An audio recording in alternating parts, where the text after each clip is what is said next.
dipukul, ditendang, digantung, disayat, ya, disiksa, hingga menimbulkan bekas di sekujur tubuh.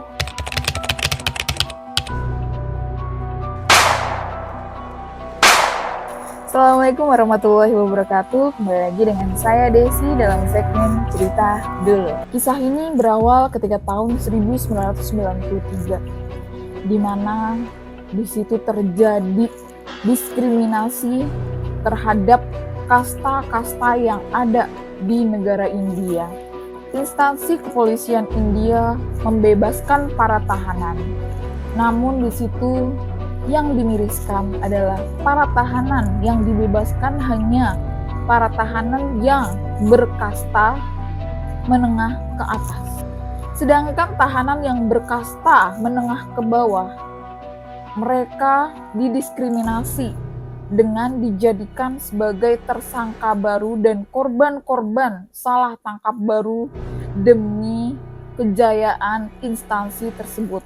Hal ini terkait dengan peraturan pemerintah, yang mana apabila seorang polisi ingin naik pangkat, ia harus bisa menyelesaikan kasus-kasus yang ada di lingkungannya. Hal ini memberikan arus yang cukup kuat terhadap ketahanan hukum di negara tersebut. Bagaimana tidak? Akan hal itu membuat para polisi membuat kesalahan terbesar di ranah dunia perhukuman. Semua itu berhenti ketika habeas corpus diikrarkan oleh salah satu pengacara ternama, ialah Chandru. Berawal dari kisah seorang kasta rendah bernama Raja Kanu, yang mana ia memiliki seorang istri bernama Mahesti.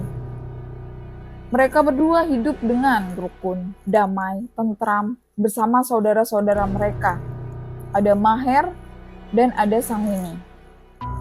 Maher dan Sangwini adalah saudara dari Raja Kanu. Berawal dari seorang berkasta rendah, yakni bernama Raja Kanu. Pada tahun 1993, Raja Kanu hidup bahagia bersama istrinya bernama Sangwani. Keduanya hidup bahagia dengan dikaruniai seorang anak bernama Linda. Nah, ketiga orang tersebut merupakan bagian dari warga masyarakat India berkasta rendah, ya, yang mempunyai saudara pun sama-sama berkasta rendah. Kita sebut saja dengan nama Rohit dan Melwan. Raja Kanu, Rohit, dan Melwan adalah kakak beradik dan bersepupu. Mereka sama-sama berasal dari kasta rendah. Nah, kisah pertamanya itu diawali oleh seorang bupati di desanya tersebut. Kita sebut saja dengan Pak Juki dan Bu Sinta. Pak Juki dan Bu Sinta. Pak Juki dan Bu Sinta adalah orang berkasta menengah ke atas yang mana memiliki kedudukan di desa tersebut. Berawal dari Bu Sinta yang ketika mau mengambil perhiasan di lemarinya, itu ada ular kobra di dalam lemarinya tersebut. Kemudian Bu Sinta ini meminta bantuan kepada security setempat lah, ya, kita sebut saja security setempat atau ajudan dari bupati tersebut, ya. Kemudian di situ ajudan memanggil si Raja Kanu, karena Raja Kanu ini dikenal dengan pawang ular yang biasa mencari ular, ya, yang biasa membudayakan untuk pengambilan ular, ya, yang biasa di situ mencegah ular-ular masuk ke kampung-kampung. Kemudian di situ biasa mencari-cari tikus, ya, mencari-cari hama-hama yang ada di sawah-sawah. Kemudian di situ Raja Kanu pun datang ke rumah Bu Sinta dan Pak Bupati tadi. Bu Sinta ngomong sama Raja Kanu, tolong ambilkan ambilkan ular kobra tersebut, singkirkan dari lemari saya, karena saya ada keperluan di lemari tersebut. Raja Kanu pun mengambil ular kobra tersebut, ya, kayak dia sebagai pawang dari ular gitu loh. Kemudian di situ Bu Sinta memberi si Raja Kanu ini upah berupa makanan kelas menengah atas. Raja Kanu sangat berterima kasih ya, karena saking gak pernah dikasih oleh masyarakat menengah ke atas, ketika dia dikasih bingkisan tuh kayak alhamdulillah, seneng banget gitu ya, ibarat kata kita ngomong gitu ya. Raja Kanu sangat senang ketika dikasih bingkisan oleh Bu Sinta. Kemudian dia dengan senang hati menerima, terima kasih Ibu, apabila ada nanti butuh bantuan bisa hubungi saya, seperti itu kata Raja Kanu. Raja Kanu hendak pulang, dan di situ Pak Juki dan Bu Sinta juga hendak pergi, ya, dilelah mau pergi, ada dinas keluar, mobilnya itu mogok.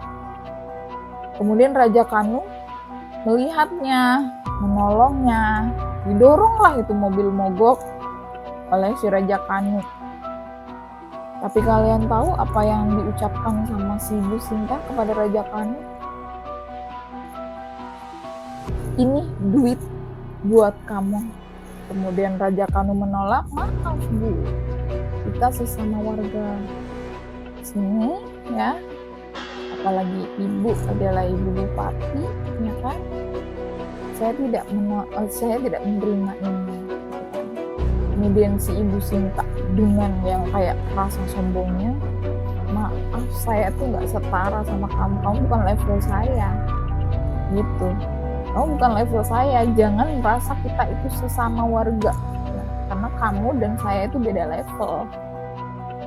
Tanpa terima kasih, si Ibu Sinta ini dan Pak Juki pergi begitu aja. Ya, tapi Raja Kanu di situ kayak ya udah, nggak apa-apa gitu kan, karena kasta mereka udah biasa digituin gitu kan. Raja Kanu pulang ke rumah. Nah, ketika itu dia ketemu sama istrinya nih. Tok, assalamualaikum gitu kan. Ibarat kata kalau orang Indonesia mungkin kayak gitu ya. Tapi kalau orang India, dia mengucapkan salam, dia masuk ke rumah, bertemu dengan istrinya, si Sangwani, ya kan. Kemudian Sangwani bilang, AA gitu ya, kalau orang Bandung mah AA, Mas, mungkin kalau orang Jawa ya Akang gitu ya, saya ini lagi hamil gitu kan. Raja Kanu seneng bukan main ya, karena akhirnya mereka memiliki keturunan yang kedua ya, karena mereka sudah memiliki anak pertama nih, namanya si Linda. Kemudian Raja Kanu tuh mikir, wah ini mau ada anak, dia harus berpikir keras bagaimana supaya menghasilkan uang lebih. Inisiatiflah Raja Kanu untuk merantau ke kota. Ya, ia keesokan harinya ia langsung merantau ke kota, pamitan sama keluarganya, ya, sama semua, termasuk sama sepupunya, ya kan, si Rohit sama si Melwan.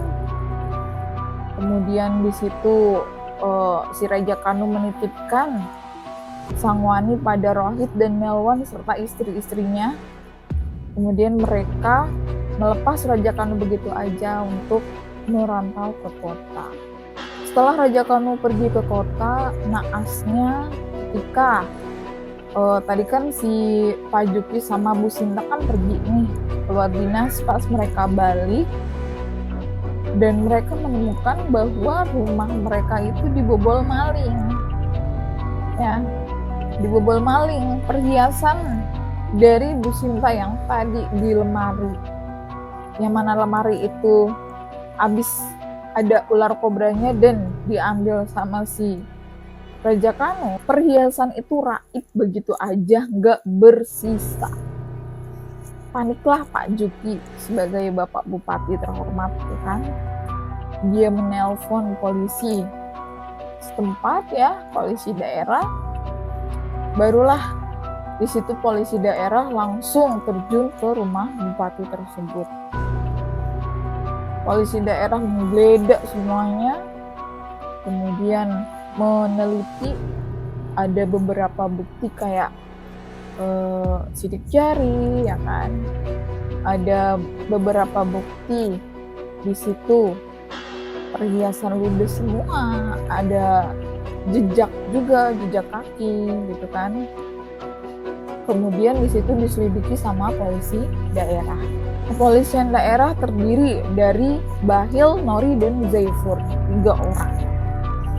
Setelah meneliti, akan mempelajari kasus tersebut, 3 polisi ini mencari si Raja Kanu. Karena Bu Sinta menduga Raja Kanu itu masuk dalam komplotan yang mencuri dari perhiasan serta isi lemari brankas dari Bapak Bupati, Bapak Juki tadi. Karena Raja Kanu adalah orang terakhir yang masuk ke kamar Ibu Sinta, dan di situ orang yang terakhir melihat juga perhiasan-perhiasan Ibu Sinta diletakkan. 3 polisi ini, si Bahil, si Nori, dan si Zaifur, mencarilah Raja Kanu ke rumahnya. Akan tetapi tidak menemukan. Ketika tanya ke Sang Wani dan si Linda sebagai anak, juga nggak mau ngaku di mana keberadaan Raja Kanu. Endingnya mereka bertiga menahan seluruh keluarga Raja Kanu. Sang Wani ditahan, Linda anaknya juga ditahan, termasuk sepupu mereka, yaitu si Rohit dan Melwan. Yang mana Rohit dan Melwan yang masing-masing punya istri pun istrinya semua ditahan. Masuklah mereka ke dalam sel. Naasnya, di dalam sel tersebut, seluruh keluarga Raja Kanu itu disiksa, ditindas, dilecehkan secara brutal dan habis-habisan. Hal itu dikarenakan supaya keluarga Raja Kanu itu mau mengakui dan mau memanggil Raja Kanu untuk ditahan. Seperti itu. Jadi tuh dalam sel tuh mereka disiksa, ada yang dipukul, ada yang digantung, ada yang dilecehkan. Bahkan istrinya Melwan itu dilecehkan di dalam sel dan di hadapan keluarga mereka. Miris banget. Untungnya di situ ada 1 polisi yang dikatakan cukup baik. Kita sebut saja dengan nama Baldev. Baldev salah satu polisi yang baik, di situ melihat posisi Sang Wani sedang hamil, ya kan? Kemudian memberi makan pada Sang Wani, membebaskan Linda. Ya, di situ juga sempat memberikan pakaian pada istri dari Melwan yang dilecehkan. Di kota lain, Raja Kanu kayak punya firasat gitu loh, kayak kok aku pengen pulang gitu kan. Dia sudah bekerja keras, dia sudah banting tulang. Tibalah saat bayaran, karena waktu itu dia itu kerjanya harian. Nah, pas bayaran, si Raja Kanu tuh kayak pengen pulang gitu loh, pulang kampung gitu kan. Kemudian dia minta izin sama atasannya untuk pulang kampung. Diizinkanlah ia untuk pulang kampung. Sebelum sampai ke kampung, si Raja Kanu itu di pertengahan jalan itu bertemu dengan 3 oknum polisi. Di awal tadi yakni ada Bahil, Nori, dan Zaifur. Mereka bertiga itu menangkap si Raja Kanu. Ditangkap, diringkus, dan dibawa ke sel untuk bergabung dengan keluarganya. Dan mereka semua itu mengalami kekerasan selama di sel dan dipaksa untuk mengaku bahwa mereka lah yang mencuri harta benda dari Pak Juki dan Bu Sinta. Akan tetapi mereka nggak ada yang ngaku karena memang faktanya nggak ada yang mencuri dan nggak ada barang bukti gitu loh. Heran banget. Bener-bener yang kayak diskriminasi banget loh di sana tuh. Bersyukurnya lagi-lagi di antara kepolisian itu ada yang baik ya, seperti yang tadi dilakukan Bapak Baldev memberi makan. Pak Baldev pun merasa tersentuh dengan keadaan Sang Wani. Akhirnya Sangwani itu diusulkan oleh Pak Baldev kepada Bakhil, Nori, dan Zaifur supaya ia dibebaskan ya, bersama istri-istri dari Rohit dan Melwan. Akhirnya mereka yang perempuan-perempuan dibebaskan, akan tetapi si Raja Kanu, Rohit, dan Melwan itu tetap ditahan dan disiksa habis-habisan. Dipukul, ditendang, digantung, disayat, ya, disiksa, hingga menimbulkan bekas di sekujur tubuh. Keesokan harinya, Sangwani membawakan bekal untuk suami dan saudara-saudaranya. Datanglah Sangwani ke sel tahanan, ke kepolisian, membawa bekal. Akan tetapi di situ Sangwani nggak kuat melihat keadaan Raja Kanu yang begitu miris, yang mana bahkan untuk menelan makanan yang dibawa oleh Sangwani saja itu sampai muntah. Perutnya gak nerima karena saking sudah tersiksanya, sudah kayak nahan sakit di sekujur tubuhnya itu gak bisa nerima makanan tersebut. Sangwani di situ kayak shock dan dia menjerit, meronta-ronta, ya kan, gak terima suaminya digituin, dan kayak protes gitu ke kepolisian daerah, ya kan, dan mengundang perhatian massa.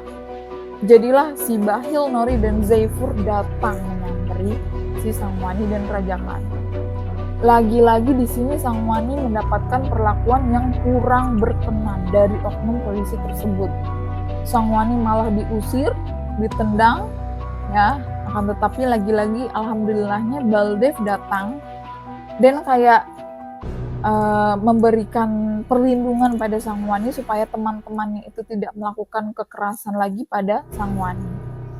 Kemudian Baldev di situ membisikkan pada Sangwani, memberikan saran, sebaiknya kamu cari orang yang berpengaruh di tempat kamu supaya memberikan jaminan supaya suami kamu bisa dibebaskan gitu. Kemudian Sangwani mengingat ucapan Baldev tersebut dan pulang. Nah, di jalan kepulangannya Sangwani itu sempat bertemu dengan ibu guru, namanya Ibu Guru Marta. Di situ Sangwani mulailah bercerita pada Ibu Marta karena ia menganggap Ibu Marta itu orang baik, ya kan? Dengan tulus mengajari orang-orang kasta rendah membaca dan menulis. Kemudian Sangwani bercerita semuanya pada Ibu Marta, dan Ibu Marta bersedia membantu Sangwani untuk terbebas dari masalah yang menjerat suami dan saudara-saudaranya tersebut.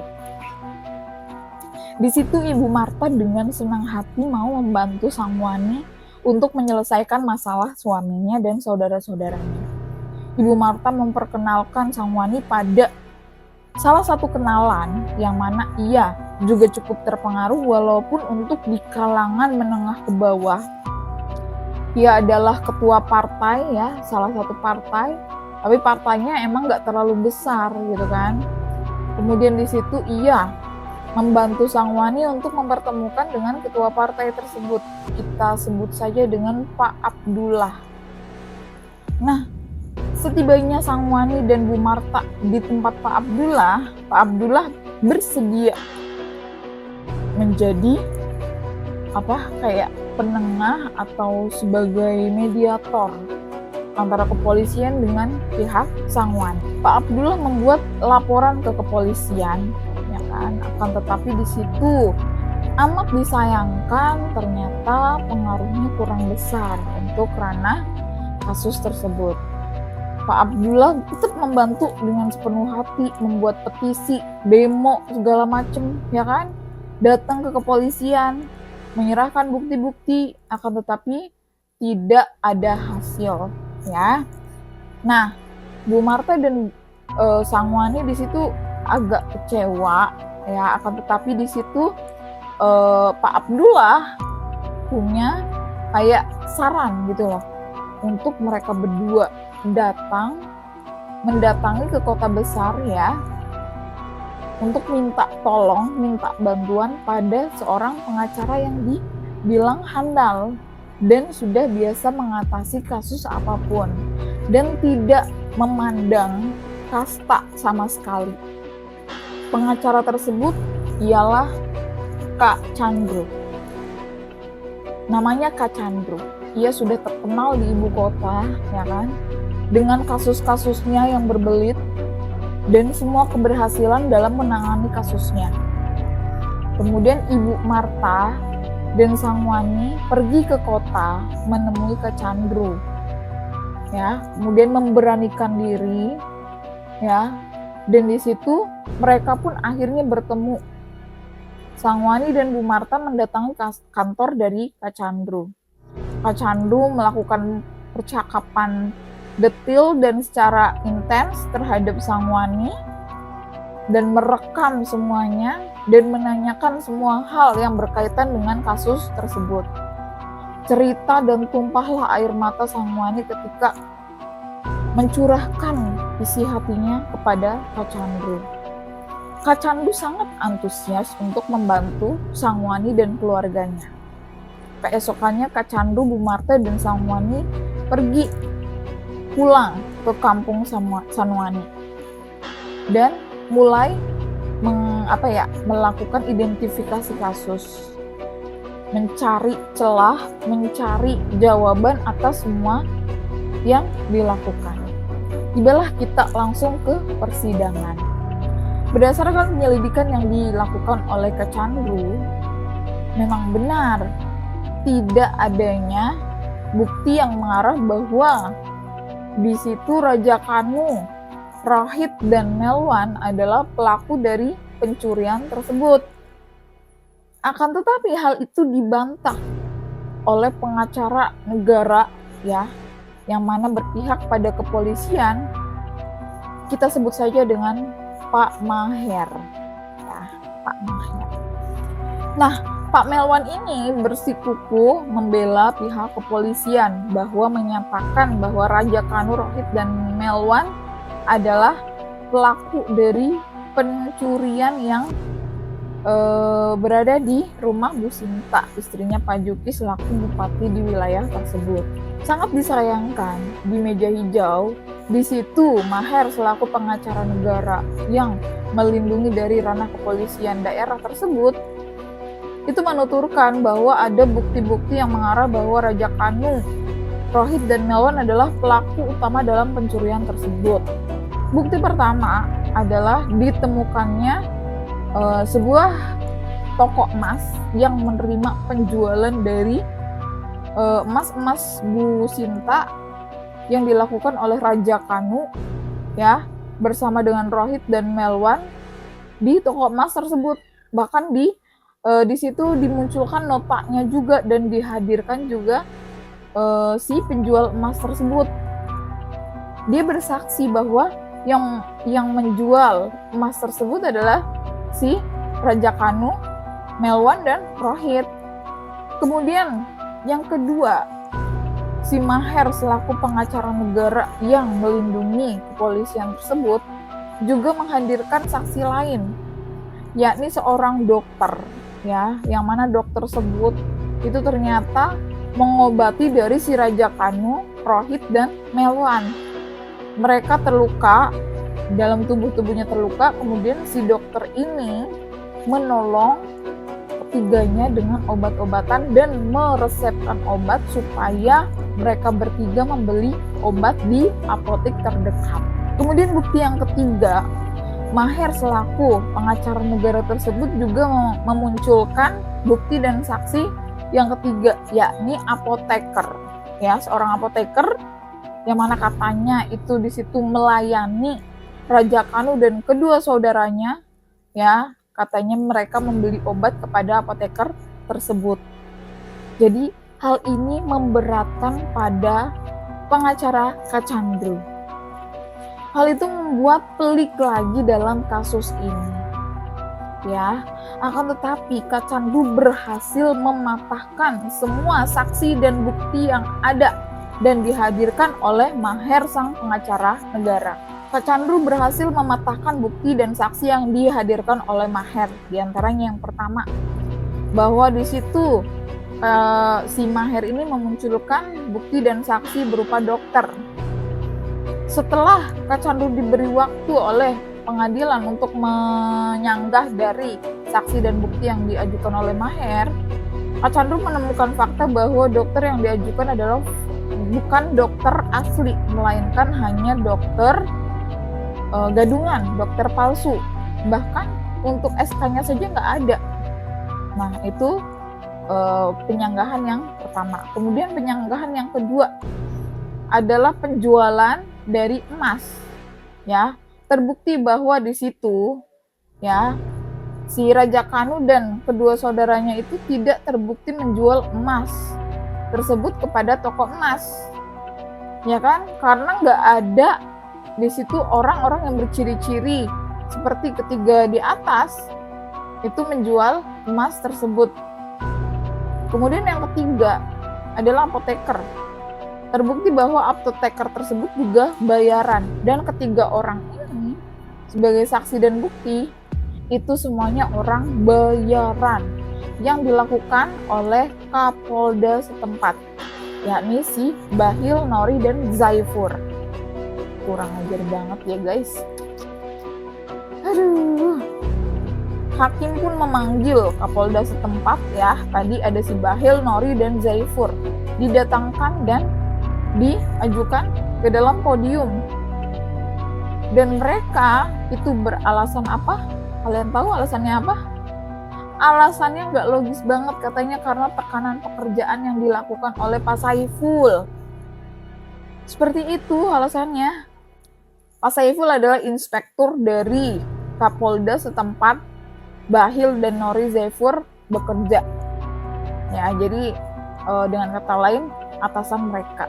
Jadi alibi mereka itu karena terdesak oleh Pak Saiful. Hakim pun membuat keputusan untuk mengutus kepala kepolisian yang bernama, kita sebut saja dengan Pak Raju, untuk melakukan pengidentifikasian dan pemecahan terhadap kasus tersebut. Awalnya Pak Raju ini menolak guys, karena kayak apa sih ini gitu kan. Dan kemudian Pak Raju juga sempat dapat telepon ya dari Kapolda tempat Bahil, Nori, dan Zaifur bekerja untuk melindungi instansi kepolisian India tersebut supaya namanya tidak tercemar. Nah, dibawalah Pak Raju ini oleh Pak Kak Chandru tersebut ke desa tempat si Raja Kanu, tempat si Melwan, tempat si Rohit tinggal, di mana orang berkasta rendah itu tinggal. Diajaklah Raju ke situ. Kemudian Raju diajak ngobrol, ya kan? Kemudian di situ dikenalkan dengan warga sekitar curhat dengan Pak Raju, ya kan? Pak, kami ini adalah kumpulan dari orang-orang yang menjadi korban salah tangkap. Ya kan? Sedih banget. Nyampe puluhan orang loh di situ mendapatkan penyiksaan, mendapatkan trauma, mendapatkan kekerasan secara psikis, fisik, mental oleh Kapolda tempat Bahil, Nori, dan Zaifur bekerja. Hati Pak Raju pun terketuk. Yang awalnya ingin melindungi nama instansi, dia berubah haluan karena ajakan Kak Chandru untuk terjun langsung ke lapangan dan menyelidiki semua-muanya. Dari hal yang remeh-temeh untuk mengajak ngobrol warganya, ya kan? Untuk berdiskusi bersama, untuk memecahkan masalah bersama. Pak Raju itu terketuk hatinya. Jadilah ia mengajukan pengunduran diri. Karena apa? Karena dia nggak bisa menjalankan dan melanjutkan tugasnya, ya kan? Sebagai kepala kepolisian, sedangkan anak buahnya itu melakukan kesalahan yang cukup fatal. Permintaan pensiun dini dilakukan oleh Pak Raju. Hal tersebut diterima oleh Jenderal kepolisian, kita sebut saja dengan nama Pak Rajet. Pak Rajet, ya, kita catat Pak Rajet. Pak Rajet adalah kepala inspektur kepolisian yang jujur, guys, di sini, seperti halnya Pak Raju. Setelah Pak Raju mengundurkan diri, Pak Rajet yang terjun langsung, kepala inspekturnya nih, yang nomor 1 di kepolisian gitu kan. Hal kayak gini aja nggak selesai gitu kan. Tibalah Pak Rajet menyelidiki semua-muanya dengan Pak Chandro tadi kan. Mulai dari berkas, mulai dari bukti-bukti, penggeledahan ulang, pencarian, jejak, semuanya dicari dan dipecahkan bersama dengan Kak Chandro. Fakta yang mengejutkan sekali.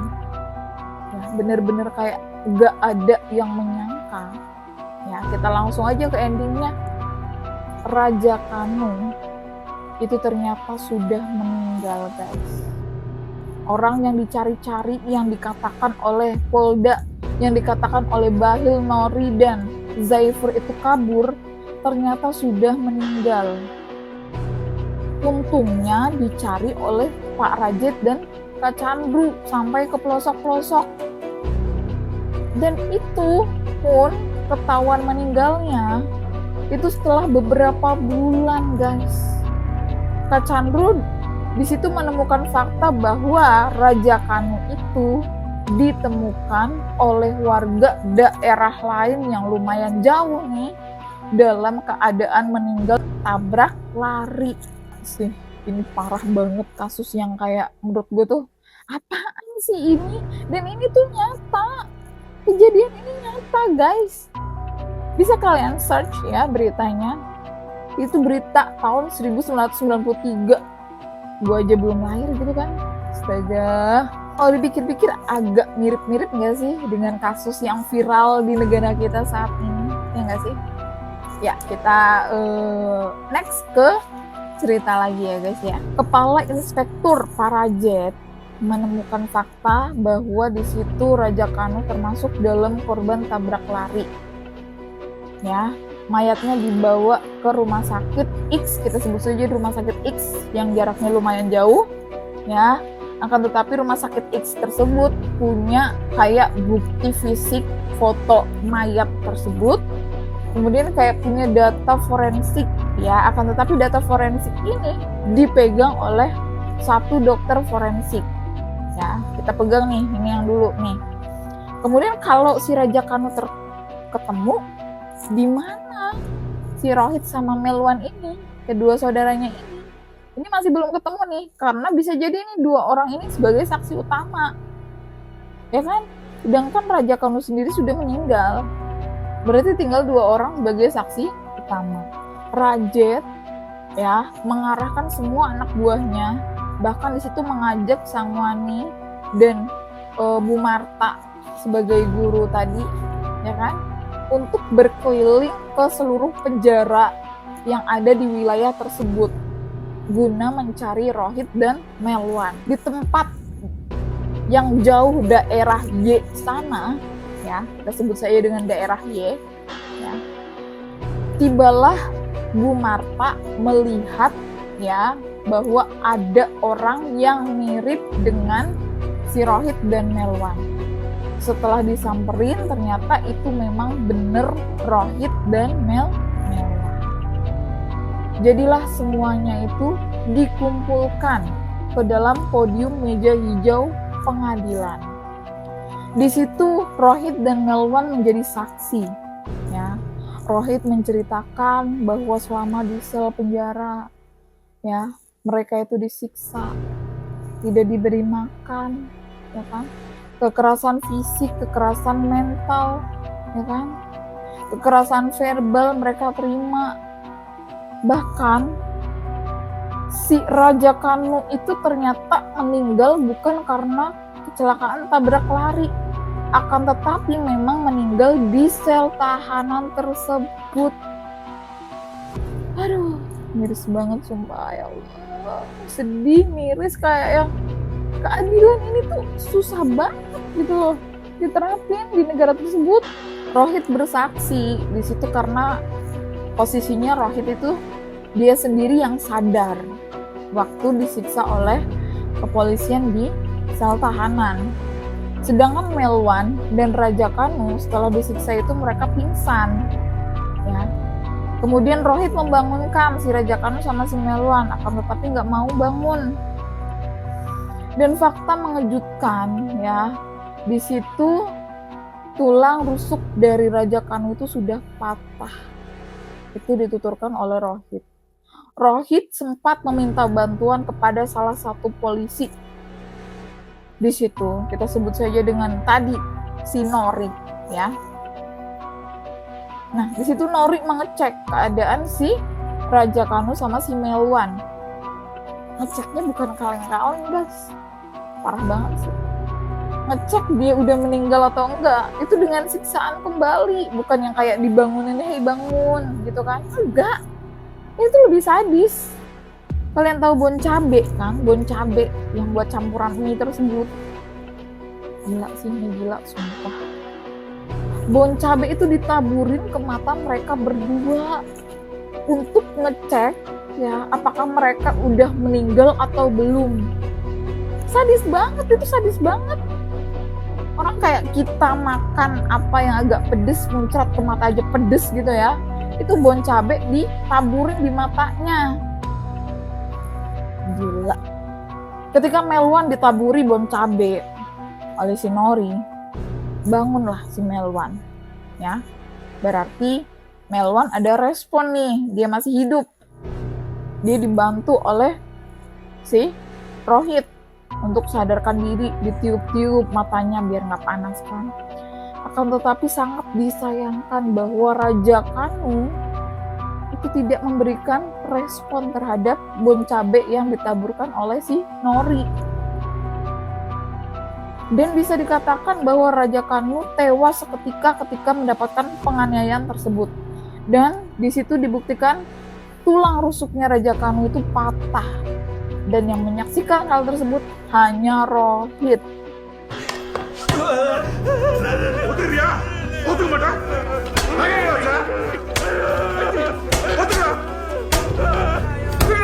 Rohit menuturkan adanya tulang rusuknya patah itu karena sempat diinjak-injak oleh polisi-polisi yang ada di sel tahanan tersebut, sama si Nori, ya kan, sama si Bahil, ya kan, sama si Zaifur. Itu diinjak-injak, disiksa, dipukul, digantung. Jadi ya udah meninggal gitu loh. Meninggalnya bukan karena tabrak lari, akan tapi di dalam sel tahanan tersebut. Kemudian hal tersebut dibantah oleh Nori. Dipanggillah oleh hakim, Bahil, Nori, dan Zaifur tersebut dipanggil oleh hakim. Maju ke podium, kemudian mereka menyangkal, ya, mereka nggak mau ngaku, ya, dan pengadilan pun ditunda. Esokannya, ketika pengadilan diadakan lagi, si Bahil, Nori, dan Zaifur ini nggak bisa mengelak sama sekali. Karena kemenangan pun akhirnya diterima oleh Sangwani dan putrinya, Linda. Di situ alhamdulillahnya ya, si Kacandru itu mendatangkan saksi penting yang mana semua menjawab pertanyaan tersebut. Kita sebut saja dengan Dr. Wiwit. Dr. Wiwit adalah dokter forensik yang tadi di cerita sebelumnya bertugas di rumah sakit Y. Dr. Wiwit memiliki rekam medis dari Raja Kanu, ya kan? Kemudian di situ dilampirkan bahwasanya Raja Kanu memang meninggal bukan karena tabrak lari, akan tetapi penyiksaan yang dilakukan, ya, meninggalkan bekas-bekas luka, ya, sampai-sampai di situ tulang rusuknya diidentifikasi sampai patah, dan semuanya itu dijelaskan di situ, sampai kulitnya mengelupas karena cambukan-cambukan, dan semuanya dijelaskan oleh Dokter Wiwit tersebut. Sebenarnya ada nilai positif yang saya ambil dari kisah ini, yang tadi sempat kelewat nih, nggak saya ceritain. Tadi itu sempet yang kelewat itu si Maher, pengacara negara. Dia itu kayak pengen punya andil besar untuk membela kepolisian, ya, bahwasanya dia itu berani menyogok dari Sangwani dan Linda. Ya. Dia mau memberikan uang kepada Sangwani dan Linda. Untuk apa? Untuk memenangkan kasusnya. Tujuan dari si Maher ini, apabila dia memenangkan kasusnya, dia akan mencalonkan diri menjadi wakil rakyat, alias kalau di Indonesia ini namanya DPR. Akan tetapi, ya kan, ini yang buat luluh seluruh ibu di dunia ya, dan mungkin buat contoh juga buat kita ya. Di situ Sangwani itu menolak mentah-mentah uang tersebut. Karena dia tuh ngerasa, saya nggak mau makan uang dari hasil apa ya, kayak sumbangan dari para penjahat. Dia tuh nggak mau makan uang sumbangan dari para penjahat. Lebih baik saya hidup miskin dengan anak-anak saya, akan tetapi di situ hidupnya mulia, ya kan, membela kebenaran. Dan ketika nanti anak saya hidup, anak saya besar dan bertanya ayahnya meninggal karena apa, ia bisa dengan lantang menjawab dengan kebenaran tanpa ditutupi dengan sedikit apapun, termasuk tadi permintaan dari Maher sang pengacara negara. Itu nilai terbesar sih buat kita semua, ya kan. Sebaiknya kita bisa meniru dari Sangwani tersebut. Dan akhirnya guys ya, memang pelangi itu indah pada waktunya, terungkaplah kejahatan yang terselubung. Sebenarnya ada pelaku utama dari semua ini, kita sebut saja dengan Cebong ya. Cebong ini adalah orang yang berpengaruh juga, akan tetapi yang kayak dia tuh kayak tahanan, tapi tahanan kelas atas, residivis gitu kan. Nah, si residivis Cebong ini, kita sebut dengan Cebong ya guys ya, karena saya sempat lupa namanya siapa. Si Cebong ini ternyata pelaku utama pencurian tersebut. Nah, si Cebong ini awalnya sudah ketahuan nih sama si Bahil, Nori, sama Zaifur bahwa pelakunya emang si Cebong. Karena ada 2 sidik jari yang ditemukan dalam lemarinya si Ibu Sinta. Ada sidik jarinya si Raja Kanu dan ada sidik jarinya si Cebong. Kemudian udah ketahuan harusnya tanpa melibatkan kepala polisian ya kan, tanpa melibatkan kepala inspektur, tanpa melibatkan meja hijau. Sebelum di meja hijau itu sudah ketahuan nama kepolisian si Bahil, Nori, dan Zaifur yang menangani kasus ini. Akan tetapi Cebong itu melakukan kayak nyogok kayak gitu loh, nyogok ke si Bahil, Nori, dan Zaifur supaya namanya aman ya, dan membagikan hasil dari pencurian tersebut. Dan ya gimana ya, namanya orang mungkin ya, apalagi si Bahil, Nori, Zaifur itu emang gak ada akhlak, polisi yang gak ada akhlak, oknum polisi yang gak ada akhlak gitu loh. Dia menerima dan membuat kayak drama sendiri bahwasanya pelakunya memang si Raja Kanu, Rohit, dan Melwan ya. Kemudian di situ juga membuat drama bahwa membuat-buat bahwa si Raja Kanu itu kabur bersama Rohit dan Melwan, menjual perhiasan ya kan, kemudian ke dokter ya kan, kemudian ke apotik beli obat. Itu semua rekayasa dari kepolisian itu sendiri, yakni si oknum Bahil, Nori, dan Zaifur. Gedek banget sumpah. Habis itu Cebong pun ditangkap ya, Cebong diadili, ditemukanlah sudah tersangka utamanya. Bahil, Nori, dan Zaifur pun mendapatkan hukuman atas keputusan hakim, ya kan, mereka dipidana dan dipecat dari ranah kepolisian. Dan alhamdulillahnya Sangwani beserta keluarganya, ya kan, semua keluarganya itu mendapatkan kompensasi dari negara sebesar sekian miliar, ya kan, dan mendapatkan keadilan atas meninggalnya Raja Kanu. Aduh ya Allah, alhamdulillah ikut senang juga ya sebenarnya keadilan mulai terkuak, walaupun prosesnya lumayan panjang gitu. Oke, gitu aja. Ada segmen cerita dulu kali ini dengan saya Desi. Assalamualaikum warahmatullahi wabarakatuh. Bye.